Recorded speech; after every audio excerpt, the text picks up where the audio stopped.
बिस्मिल्लाहिर्रहमानिर्रहीम। अस्सलाम वालेकुम एवरीवन। आई होप कि आप सब ठीक हैं और जो है वो अपनी क्रिप्टो पोर्टफोलियोज़ को जो है वो बड़े एफिशिएंटली मैनेज कर रहे होंगे। तो आज मैं आपके साथ एक और टोकन शेयर करती हूँ। इसका जो नेम है वो मैं आपके साथ शेयर कर रही हूँ। उसका नेम है फारा लैंड और अगर आप देखें तो इसका जो टोकन है का जो टिकर है वो है फारा के नेम से। बाकी अगर आप इसका रैंक देखें तो वो है 560 जो कि मुझे काफ़ी बेहतर लग रहा है, यानी टॉप ये मिड रेंज एक टोकन है और बाइनेंस स्मार्ट चेन पे डेवलप हो चुका है।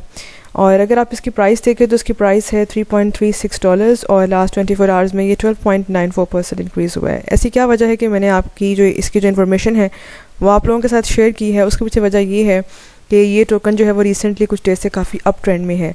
और उसके अलावा अगर आप देखें तो इसका जो मार्केट कैप है वो है तकरीबन $480 मिलियन का, जो कि तकरीबन बन जाते हैं 48 करोड़ मिलियन। ठीक है, 48 करोड़ मिलियन डॉलर्स। अगर आप इसकी टोटल सप्लाई देखें तो ये है 999 मिलियन, यानी तकरीबन 99 करोड़, यानी 1 बिलियन के करीब करीब। और सप्लाई देखें यहाँ मैक्स सप्लाई तो ये 1 बिलियन है। तो अगर आप देखें यहाँ पर इसके जो ओवरव्यूज़ हैं उसके अंदर ये अप ट्रेंड है और इसकी जो हाईएस्ट पीक है उसने ये टच की है $5.0017 पर, और जो इसकी लोवेस्ट पीक्स थी वो यहाँ पर थी जो कि तकरीबन $0.39 का था ऑन 8/7, यानी 8 जुलाई को ये $0.39 का था। और तब से देखें इसने टेक ऑफ किया है यहाँ से, यानी मार्केट बुलिश हुई है और उसके बाद से ये अप ट्रेंड में। अब आपको पता है कि सितंबर क्रिप्टो मार्केट में काफ़ी लो रहता है, ठीक है, लेकिन उसके बावजूद भी ये इसने ज़्यादा डेविएशन शो नहीं की और ये अभी भी डाउन ट्रेंड रहा है। लेकिन इसने अपना जो ये सपोर्ट पॉइंट था 0.39 का या 49 का या 31 का, इसने ये उससे नीचे नहीं आया, यानी ये डाउन ट्रेंड्स के पास नहीं आया, रादर ये साइड वेज रहा है। और अब देखें तो ये दोबारा से हाईज़ को टच कर रहा है, ठीक है। बाकी उसके अलावा अगर आप देखें, ये देखें इसके हाईज़ यहाँ पर बन रहे हैं। बाकी अगर आप देखें तो इसकी जो मार्केट प्लेस है मैं आपको उसके बारे में भी दिखा देती हूँ कि ये किन किन मार्केट प्लेसेस पे लिस्टेड है। तो ये PancakeSwap वर्जन 2 पे है, राफ्ट BNB पेयर के साथ है ये फेरा। उसके बाद एल बैंक जो है ये एल बैंक पे मौजूद है, XC.com पे है, मैक्सी पे है, Dcoin पे है, बिलस्वैप पे है, AOFX पे और ZT के ऊपर है। और अगर आप इसका कॉन्फिडेंस लेवल देखें, सबसे ज़्यादा कॉन्फिडेंस लेवल इसका हाई जो है वो PancakeSwap के ऊपर है, उसके बाद जो है वो हाई वो Dcoin के ऊपर है। सबसे कम प्राइस जो आपको इसकी अवेलेबल होगी वो है आपको मिलेगी PancakeSwap वर्जन 2 पे BNB के पेयर के साथ। और उसके अलावा आप इसको इन एक्सचेंजेस पे बाय कर सकते हैं। तो आपके सामने नज़र आ ही रहा होगा कि इसकी जो सोर्सेज हैं वो 8 मोस्ट जो है वो क्या कहते हैं 8 मार्केट प्लेसेस पे ये लिस्टेड हो चुका है जब से ये लॉन्च हुआ है। इसकी जो हिस्टोरिकल डेटा है मैं वो भी आपसे शेयर कर देती हूँ। प्रोजेक्ट के बारे में जो इन्फॉर्मेशन है वो भी मैं अभी आपको इनकी वेबसाइट पर लेकर चलती हूँ, जो कि मैंने यहाँ पर साइट पर ओपन की है। तो ये देखें, मैं अगर लोड मोड पर जाती हूँ तो ये देखें, हम इसको और कर देते हैं, डेट्स और आ रही हैं, ठीक है। और ये देखें ये जून 13 जो है ये इसमें ये जून 13 को लॉन्च हुआ था $0.44 का, और $0.36 पे ये क्लोजिंग हुई थी उसी दिन।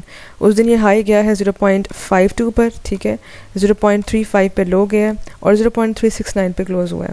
और अगर आप इसकी आज प्राइस देखें तो इसकी प्राइस है $3.38। तो आपके सामने ही ये 100x 2x 3x वाला कॉइन है जो कि 500 की लिस्ट में आता है। तो ऐसे कॉइन्स को जो है मैं हमेशा कहती हूँ कि ये अभी होते लो कॉस्ट हैं, लेकिन due to their attraction, due to their project, ये जो होते हैं ऐसे टोकन्स हमेशा अपनी मार्केट कैप्चर कर लेते हैं और जो इन प्रोजेक्ट में ग्रोथ होती है वो भी एक्सपोनेंशियल जो है वो अचानक से आपको शो होती है। और अभी आपको ये नज़र आ रहा है कि 560 रैंक के ऊपर है, तो हो सकता है कुछ दिनों में ये 500 की रैंक के अंदर आ जाए या 400s में आ जाए।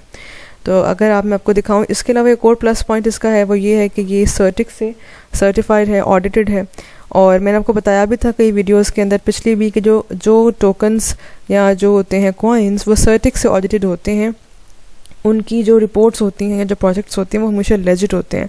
बिकॉज क्रिप्टो वर्ल्ड के अंदर जितने भी प्रोजेक्ट्स या टोकन्स जो हैं वो सर्टिक के साथ होते हैं ऑडिटेड, उनकी लेजिटिमेसी, उन प्रोजेक्ट की साउंडनेस और उनकी जो ट्रुथफुलनेस है वो इंक्रीज़ हो जाती है। बाकी अगर आप देखें, ये देखें इसकी वेबसाइट को, तो आप यहाँ देख सकते हैं कि इन्होंने लोगो को यहाँ डिज़ाइन किया है और वेबसाइट इंटरफेस से आपको बड़ा क्लियरली जो है वो आइडिया हो जाता है कि ये जो है एक गेमिंग जो है ये टोकन है। अब आपको पता है कि जिस तरह मार्केट जो है वो NFTs की तरफ शिफ्ट कर रही है, इन द सेम वे इन्होंने भी NFT वाले जो है ये टोकन है, तो जिस तरह इस गेम की पॉपुलैरिटी में जो है वो ट्रेंडिंग हो जाएगी, यानी ज़्यादा लोगों में ये यूज़ में आएगी, उन लोग जो है ये वो लोग जो है वो इसको ज़्यादा से ज़्यादा गेम को प्ले करेंगे, तो क्या होगा कि इसके टोकन की ग्रोथ में भी इंक्रीज़ आएगा। उसके अलावा मैंने बताया हुआ है कि आप इनके कैरेक्टर्स, उनको ये हीरोज़ कहते हैं, उनको आप बाय कर सकते हैं। कुछ आइटम्स हैं जो कि फॉर एग्जांपल ये इनके जो सॉर्ड्स हैं, ठीक है, और इनके जो आर्मर है, जो चीज़ें ये यूज़ कर रहे हैं, वेपन्स हैं, ये सब आइटम्स को आप इनसे बाय कर सकते हैं यूजिंग दीज टोकन्स। उसके अलावा आप उन्हीं टोकन्स की स्टेकिंग भी कर सकते हैं, और कुछ इनके कैरेक्टर्स हैं या कुछ एक्स्ट्रा इनके एडवांटेज को ये गाचा के नाम लेते हैं। उसके अलावा आप अपना वॉलेट के यहाँ कनेक्ट करेंगे। कनेक्ट वॉलेट करने के बाद आपके पास 3 ऑप्शंस आती हैं, एक मेटामास्क की, एक इस वाले वॉलेट की कनेक्ट की, और ये Coin98 की। बाकी अगर आप देखें तो इसको बाय भी कर सकते हैं इनसे। और उसके बाद जो है ये बता रहे हैं कि ये बिगेस्ट वॉर गेम है ब्लॉकचेन की। अब ये फारा गेम क्या है, ये एक डिजिटल कलेक्टिबल्स है, यानी कलेक्टिबल्स मतलब कि कुछ इस तरह के आइटम्स होंगे, कुछ कैरेक्टर्स होंगे जिनको आप कलेक्ट करेंगे, और ये आपकी NFTs होंगी, यानी इनको आप कल को फर्दर रीसेल भी कर सकते हैं। बाकी अगर आप देखें तो ये बात करते हैं कि ये जेन्युइन है, यानी इसकी कोई कॉपीराइट्स नहीं होंगे, तो वंस आपके पास आ जाएगा तो आप इसको किसी और के पास इसकी कॉपी मौजूद नहीं होगी, यानी 100% ऑनर आप होंगे इसके। इसके बाद में यहाँ कह रहे हैं कि ये देखिए यहाँ मेंशन भी है कि each collectible is matchless, genuine and varies in rarity. Rarity होता है नायाब होना, यानी किसी चीज़ की डियर होना, किसी चीज़ का कम होना, तो वो चीज़ जस्ट आपके पास होगी। इसका मतलब ये है कि उसकी जो डिमांड है वो ज़्यादा भी हो सकती है। For example if you are having this character, और इसकी जो NFT है वो आपके पास है, और इसका जो मेटा क्या कहते हैं प्रोग्राम है या मेटावर्स जो इसका लिंक है, कोड है, वो अगर आपके पास है तो आप इसको फर्दर किसी और को रीसेल नहीं कर सकते, रीसेल कर सकते हैं, बट आप जो है इसके राइट्स जो होंगे वो आपके पास होंगे। अब इसमें अगर आप देखें तो इसमें इन्होंने बताया हुआ है कि ये ह्यूमन और orc, angel, demon, dragon born type elfs और फेरीज बेस्ड जो है ये एक गेम है। आपको पता है कि गेम्स आजकल इस तरह ही आते हैं। उसके अलावा ये कैरेक्टर्स हैं, इनको आप बाय कर सकते हैं। ह्यूमंस भी आप इसमें देख सकते हैं, ह्यूमन कैरेक्टर्स भी हैं। ये कुछ कैरेक्टर्स फेरी कैरेक्टर्स हैं जो कि इन्होंने यहाँ पे मतलब फिक्शनल बनाए हुए हैं, which are different from the reality. उसके अलावा ये ह्यूमन है, इनका रेट 50% ऑफ है या 50% ज़्यादा है, वो ये डिसाइड करेंगे। उसके अलावा बिगेस्ट वॉर गेम है बाइनेंस स्मार्ट चेन की, तो इससे आइडिया होता है कि ये बाइनेंस स्मार्ट चेन से एफिलिएटेड है। उसके अलावा अगर आप देखें तो ये अगर यहाँ ये बात कर रहे हैं, your heroes and equipment are securely stored on the blockchain in the form of an NFT। तो अगर आपने जो भी अपने कैरेक्टर्स बाय किए होंगे, उनके वेपन्स बाय किए होंगे, वो आपके पास इस ब्लॉकचेन के ऊपर एक NFT की फॉर्म में मौजूद होंगे, और उसका जो कोड होगा वो भी आपके पास होगा। और तो इसका मतलब ये है कि ऑनरशिप टोटली आपके पास होगी, and you can further resell it to other players और टू द मार्केट प्लेस। उसके अलावा ये मार्केट प्लेस की बात करते हैं कि use the market place to find your best hero and trade rare equipment with other players. उसके अलावा आप ट्रेडिंग करके अपने एक्सचेंज भी कर सकते हैं अपने कैरेक्टर्स को, अपने उनके वेपन्स को, और कुछ जो है पॉइंट्स को। उसके अलावा यहाँ फ्लोर प्राइसिंग, यानी कि आप एक ख़ास प्राइस होगी NFT की, उस प्राइस से ऊपर जो है आप NFT ऑक्शन भी कर सकते हैं, सेल भी कर सकते हैं इन द गेम। उसके अलावा ये एक वॉर गेम है जो कि आपको ट्रेनिंग और स्ट्रैटेजिकल बिल्ड का बताती है।